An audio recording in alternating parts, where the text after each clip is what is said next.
on Seattle's Progressive Talk, AM 1090. Senior legal analyst time, 14 minutes away. Senior legal analyst time. I've got 3 senior legal analyst topics for you. 3 separate stories, all worthy of our time and attention, if nothing else. At least in the ways to get through the tax code. He goes on to say, but it's small business that needs our help. That's what's getting crushed here. That's John Berman on CNN this morning, and Governor Itzket's out to saying big business is doing fine. Well, 3 weeks ago, President Obama said big business is doing fine, and the Republicans, including Governor Itzket, went after the guy.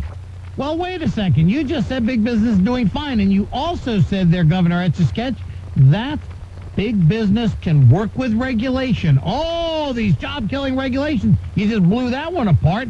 And you also said big business can hide their money in tax havens. Wow. Why isn't the corporate media all over that statement? I want to know. Governor Itzket's made a birther joke today. He made a birther joke. Ann was born at Henry Ford Hospital. I was born at Harper Hospital. No one's ever asked to see my birth certificate. They know that this is the place that we were born and raised. Well, there you go. Okay, I really would like to see your tax returns, however, because we've seen the press. Show us your tax returns, would you please? But you're not going to because you're hiding stuff, and that makes you disqualified, in my humble opinion, to be President of the United States. Now, on this shooting, just to show you how mean and vicious politics can get, on this shooting in Manhattan, our friend Mr. Limbaugh had this to say. New York Daily News reporting the Empire State Building shooter did indeed kill his boss. Well, he was fired yesterday. He went out there and he killed his boss. I wonder if Obama's constant warfare on bosses and so forth might have led this guy to pull the trigger. See, there you go. It's Obama's fault. Obama said, hey, you know, kill your boss, right? So there you go. Actually, you got it exactly wrong there, Mr. Drug Addict, Mr. Oxycontin. You got to knock that stuff off. It's you and all of your Republican buddies who keep saying that guns, you know, are like perfect, so you can solve all your problems by just shooting whoever you want to. You have blood on your hands. All of you Republicans do. You love guns. You have sexual dysfunction. Obviously, guns are a substitute. Go see a psychiatrist. Maybe you can work this. Limbaugh, dude, the only reason you get anywhere is because you've got a giant corporation that jams you down the throat of 400 radio stations because you stroked their pecker. You just rubbed their pecker, and that's why you get 400 radio stations, because you say big corporations are wonderful. Hey, Norm, it's MarkTaylor-Canfiel. How are you? Mark, I am well. Thank you for calling in. What's going on? Well, I've been doing a lot of journalism lately, but I'd like to... It's about time somebody did. I'm not seeing any out of the corporate media. You know I'm with you. You know we're all with you. One of the things that's going on right now that I'm reporting about, I just blogged for the Huffington Post about this, is the Occupy the Midwest Conference, which is happening in Detroit. It started on the 23rd and it's going till the 26th. And this is actually the second major Occupy conference in the Midwest, because the first one took place in St. Louis earlier this year. And unfortunately, the activists were attacked by police, and 14 people were arrested while exercising their First Amendment rights. But I'm hoping that the events in Detroit will not be disrupted in that manner, but I just want everyone to know, that this is a nonviolent movement for peace and justice, and the use of paramilitary police on these activists is simply totally unjustified. I mean, we've had SWAT team raids, cops carrying assault rifles, to raid occupied places.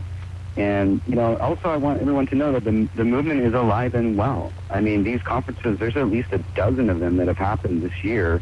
And even though people are not seeing the activists in the corporate media, the September 17th is actually the one-year anniversary, and you can expect to see some activity in New York City. They've already talked about that. And all over the country in these small communities, locally, these Occupy activists have been working on, fracking, the Citizens United decision, tax reforms on Wall Street, home foreclosures, and Mark, are there any websites? Are there any websites where people can go to see what's happening with the Occupy movement? Well, that's one of the things that's been happening, and what's really great is that with all this time, to organize and to have all these conferences, there are some really good hubs for this kind of stuff. And actually, we met with Arun Gupta last night, and he's actually with The Nation magazine, but he started his own sort of Occupy media. So there's a lot of things happening. There's the Occupied Wall Street Journal, which is a very good place. There's also Occupy USA Today, which Arun is behind. There's also a major hub called Inter-Occupy. That's INTER Occupy, and that's interoccupy.net and org. And that's serving as a major center for conference calls all week long, every day of the week.